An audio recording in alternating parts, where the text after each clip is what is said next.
Oi, gente! Para quem não me conhece, meu nome é Letícia Lino e diferente dos assuntos que eu trago no meu Instagram, quem não me conhece, não me segue ainda, o Instagram tá na descrição. Lá eu falo mais sobre conteúdos de beleza e tudo. Mas eu queria trazer um tema que eu gosto, sempre gostei, que eu fico horas lendo ou assistindo sobre o assunto. E eu queria trazer como vídeo aqui no YouTube. Então, se vocês gostam desses conteúdos que vai ser sobre mistério, serial killer e etc., eu vou trazer aqui no canal. Se vocês estiverem escutando algum barulho, é porque ainda não tem um cenário muito ainda projetado, mas vou melhorar a iluminação, vou melhorar o áudio. Com o que vocês forem gostando também, eu vou melhorando para trazer aqui para vocês, tá? E como primeiro caso do canal, eu queria trazer um caso que tem um pouco a ver com a cidade que eu moro, que é em Sobral, Ceará. E sobre um serial killer que passou um tempo da sua vida aqui na minha cidade, então eu me interessei muito pelo caso, então eu quis trazer ele como primeiro caso aqui. Muito conhecido aqui no Brasil, que é o Marcelo Costa de Andrade, mais conhecido como Vampiro de Niterói. Marcelo teve uma infância muito conturbada, em que a sua mãe e o seu pai brigavam muito. Ela era uma empregada doméstica e o seu pai era balconista de um bar. Além dele trabalhar no bar como balconista, ele era alcoólatra. Então, constantemente ele chegava em casa e agredia a mãe de Marcelo fisicamente e também verbalmente. Isso fez com que várias questões psicológicas se desenvolveram durante toda a vida de Marcelo. Com 5 anos, a mãe de Marcelo percebeu que o casamento não teria mais como ir para frente. Então ela resolveu pôr fim no relacionamento com o pai de Marcelo. E com isso ela teve que intensificar o seu trabalho e aceitou um trabalho de doméstica em período integral. Com esse trabalho ela não tinha muito tempo para cuidar do Marcelo, então resolveu mandar ele, trazer ele para o Ceará, na cidade de Sobral. E com isso, Marcelo não queria, porque era a casa dos avós. Porém, mesmo sendo os avós, ele nunca teve contato. Antigamente não era como hoje em dia. Hoje em dia, a internet aproxima mais as pessoas que estão longe da gente.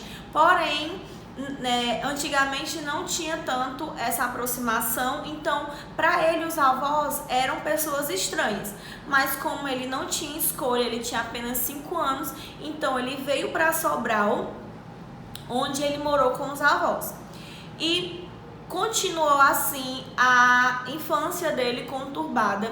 Os avós batiam nele, chegava ele algumas vezes a aparecer com o nariz sangrando, mas ele mesmo diz que nada se compara à vivência dele com a mãe e com o pai. Então ele viveu até 10 anos, até os seus 10 anos em Sobral com os avós.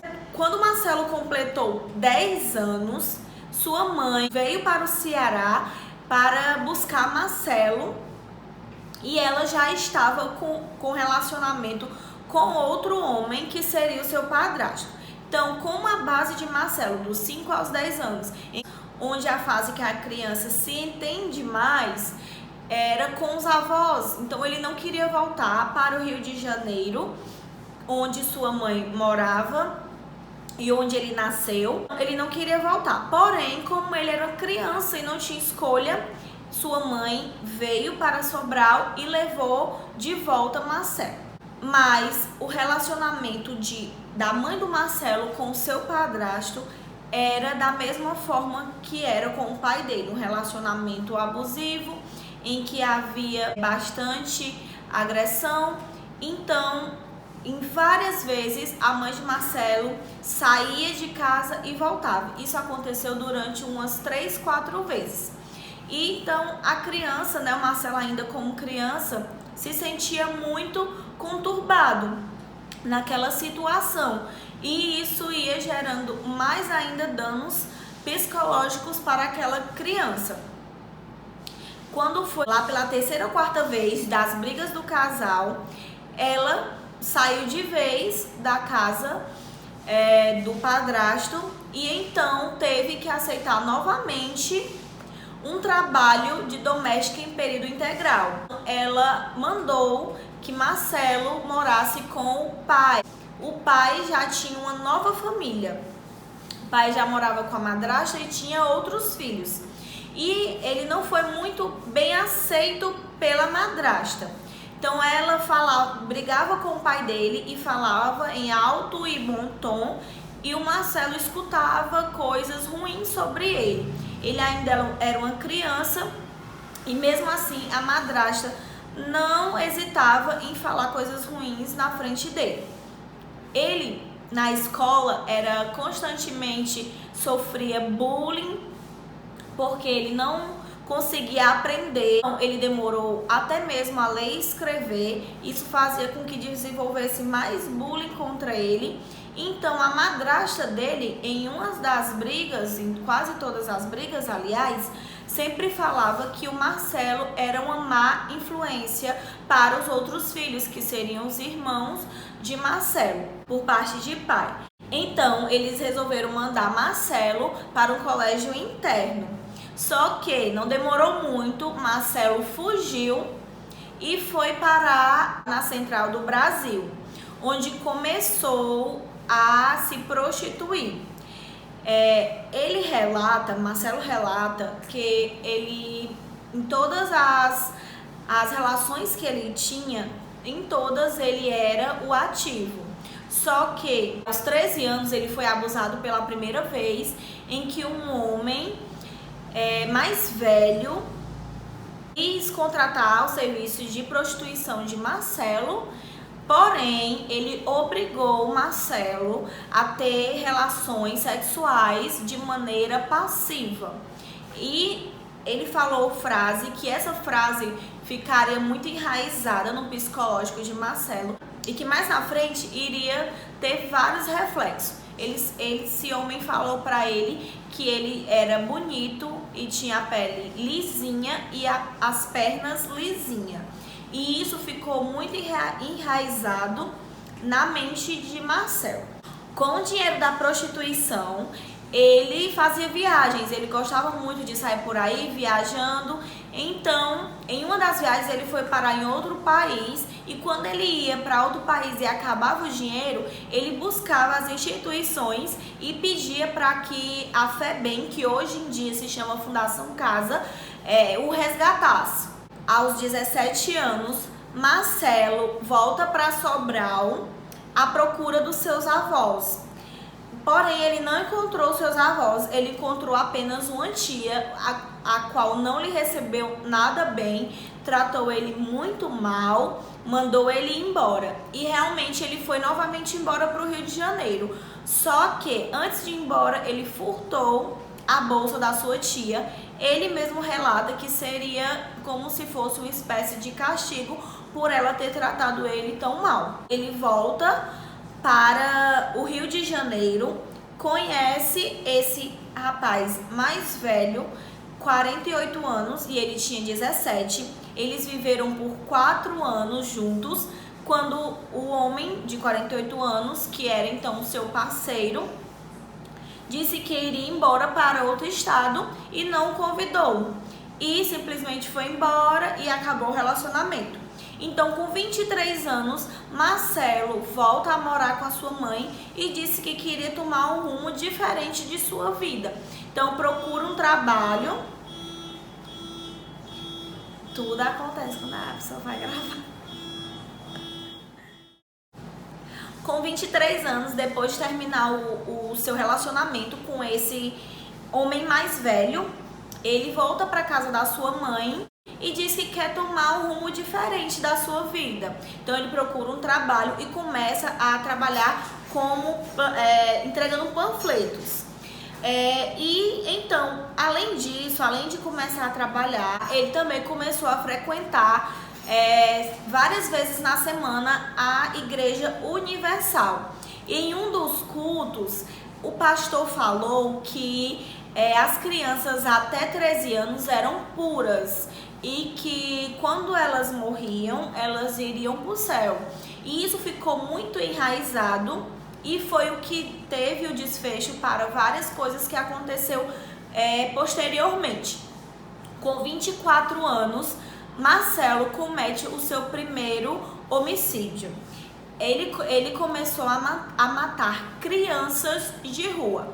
Primeiro porque ele acredita, inclusive acredita até hoje, que crianças até 13 anos, independente do que tenham feito, se elas morrerem até 13 anos, elas vão para o céu.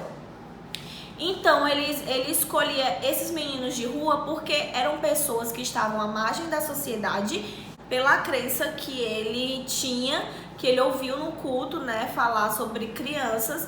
Então seria uma forma de justificar o que ele fazia. O que acontece em vários serial killers, que eles tentam sempre pegar algo para se justificar, e isso seria uma justificativa posteriormente. E ele escolheu os meninos de rua porque era muito difícil os meninos que viviam à margem da sociedade ser procurados pela polícia e ter uma busca na mídia. Então, somente lá para o 8º caso, a polícia foi verificar através dos psicanalistas forenses que estavam investigando as mortes, encontrando corpos de meninos, que se tratava de um serial killer. Todo serial killer tem um modus operandi, e isso sendo a partir do tempo, ou o modo de agir, ou a forma de matar. Marcelo não tinha uma forma única de matar. O prazer dele era ter sexo, seja com a criança viva ou depois de morta. Ele matava com a forma que ele conseguisse, não tinha uma forma única de matar. E ele atraía as suas vítimas falando que iria dar dinheiro se elas fossem até a praia acender velas para São Jorge. Então, essas crianças que às vezes precisavam daquele dinheiro, pelo menos para fazer a única refeição do dia, acreditavam e iam com Marcelo. Em um dos casos, que foi o que ficou mais conhecido e o que encadeou a confissão de Marcelo, foi o caso dos dois irmãos, Ivan e Altair. Ele atraiu Altair e o Ivan, dizendo que iria dar R$3, que no caso, na época, era outra moeda, porém hoje em dia equivale mais ou menos a R$3. E como eles eram muito pobres, eles foram naquela promessa de dar o dinheiro caso eles fossem na praia para acender velas para São Jorge. E Altair conseguiu fugir, porém, quando ele chegou em casa, ele não conseguiu contar o que tinha acontecido, porque de uma certa forma, como ele era uma criança, ele se sentia culpado. Ele falou para sua mãe que tinha perdido seu irmão de vista no dia anterior. Porém, o que ele falou para sua mãe não convenceu sua irmã. Sua irmã continuou pressionando ele. Então, Altair conseguiu falar tudo o que tinha acontecido anteriormente com ele e seu irmão, que ele e seu irmão tinham sofrido abuso sexual e que ele tinha visto esse homem matar o irmão dele, e esse homem tinha levado Altair para o trabalho porque ele disse que ainda queria brincar com ele.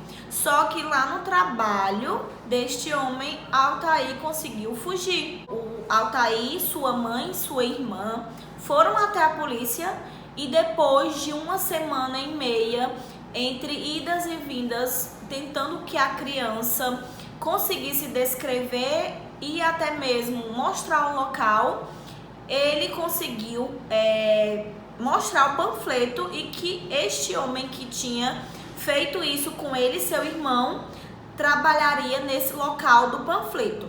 Então a polícia foi até o local de trabalho. Eles achavam que não iriam mais encontrar Marcelo lá, porque como o menino havia fugido, ele já deveria ter fugido também, sabendo que iria ser pego. Porém, para surpresa de todos e da polícia, Marcelo estava almoçando tranquilamente quando avistou os policiais. Falou a seguinte frase: "Pensei que vocês viessem ontem, fui eu que matei". Então, a partir daí, todos ficam sabendo que o Marcelo é o serial killer, conhecido como o Vampiro de Niterói, porque quando ele matava as suas vítimas, além de levar a bermuda como troféu, ele fazia a criança sangrar, tirava uma parte do sangue. Ele descreve com toda a frieza que colocava a criança até mesmo de cabeça para baixo, para que o sangue descesse mais rápido, e bebia. Ele afirma que fazia isso e acredita nisso até hoje, que ele bebendo, ele estaria se purificando, porque a criança até 13 anos seria pura e iria para o céu. Então ele fazia isso e se justificou que fazia isso querendo se purificar. Por isso que ele é conhecido como Vampiro de Niterói. Marcelo, ao ser pego lá no trabalho, foi preso, sob custódia, e ele foi submetido a uma análise psicológica, que foi detectado que ele era doente mental com resquício de psicopatia e esquizofrenia. Quando acontece isso, para quem não sabe, a lei prevê que quando acontece isso, o processo é suspenso e ele é posto para avaliação. Se for detectado, se for confirmado o resquício de psicopatia e transtornos mentais, o infrator, o ser humano, o serial killer que cometeu isso, ele é inimputável. O que é inimputável? Ele é isento de pena. Tratamento de 3 anos a perpétuo em hospitais psiquiátricos. Em 1997, Marcelo fugiu do hospital de custódia em que ele estava tendo tratamento, porém, poucos dias depois, ele foi pego com uma Bíblia e falando que iria para a terra prometida, que seria Israel. O Código Penal prevê que todos os anos ele seja submetido a exames. Porém, todos os peritos, quando avaliam Marcelo, falam que mesmo que ele seja solto, idoso, ele vai oferecer perigo para a sociedade. Em 2013, ele foi para o Hospital de Custódia de Henrique Roxo e ele permanece lá até hoje. Ele é descrito hoje em dia como uma pessoa educada, calma, sendo vigiado 24 horas. Porém, se for solto, os peritos falam que ele vai oferecer perigo para a sociedade. Então essa é a história de Marcelo Costa de Andrade, mais conhecido como o Vampiro de Niterói. Podem deixar os comentários de vocês, algumas sugestões para melhorias e também algumas sugestões de casos para eu trazer nos outros dias aqui. E é isso, espero que tenham gostado, deixe seu like que ajuda muito. E é isso. Tchau!